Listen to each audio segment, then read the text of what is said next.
Let's go to John now for the latest. John? And again, Rob, the latest track from the Hurricane Center as they updated on the 5s and the 11s, 5 a.m., p.m., 11 a.m., 11 p.m., has shifted just a tad closer to us. You see, I don't know if you can see this vertical line right in through here. Well, that is 80 degrees west longitude. Anything to the left of that, 80 and a half, 81, would be a track that would definitely cause severe damage to parts of our coastal areas.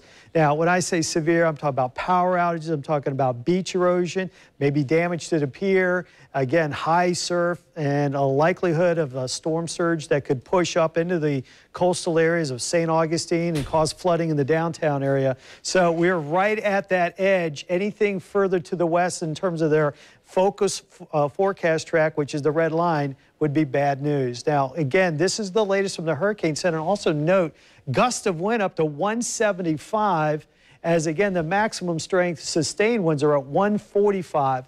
There's the track of Matthew. Again, tropical depression, tropical storm force winds, not all that far from the center, but they have begun to expand. This is the forecast from the National Hurricane Center, keeping it as a 4 as it goes over Cuba, just missing Haiti. But remember, on the east side of the storm, Haiti's going to get pounded, terrible overnight into early tomorrow morning. The severe rain and winds is going to cause severe mudslides. It's really, truly life-threatening out there for Haiti. Even eastern Cuba, as the 4 with winds well over 130, will continue to move out there into the southern Bahamas.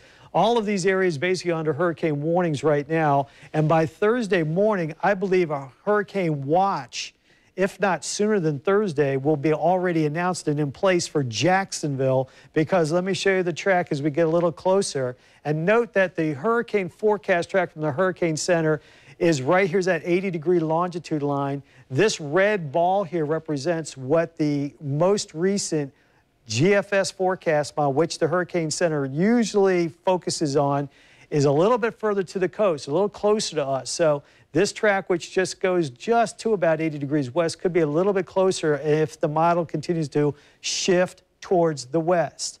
That's what you're going to watch with Richard tomorrow morning, see what the models have done, and then it heads on off towards the Carolinas. And by the way, that's Saturday night, so there's a little delay in the forecast. It looks like the worst of weather, not just on Friday, but maybe in the Friday evening. So again, track shift as, again, Jax is fully in the cone of concern. The model's still trending to the west. We'll get the next set of models coming up here in the next hour or two. And then I'll do a Facebook Live update on that probably at midnight. If you live at the beach, be aware that the storm here is going to impact you the most.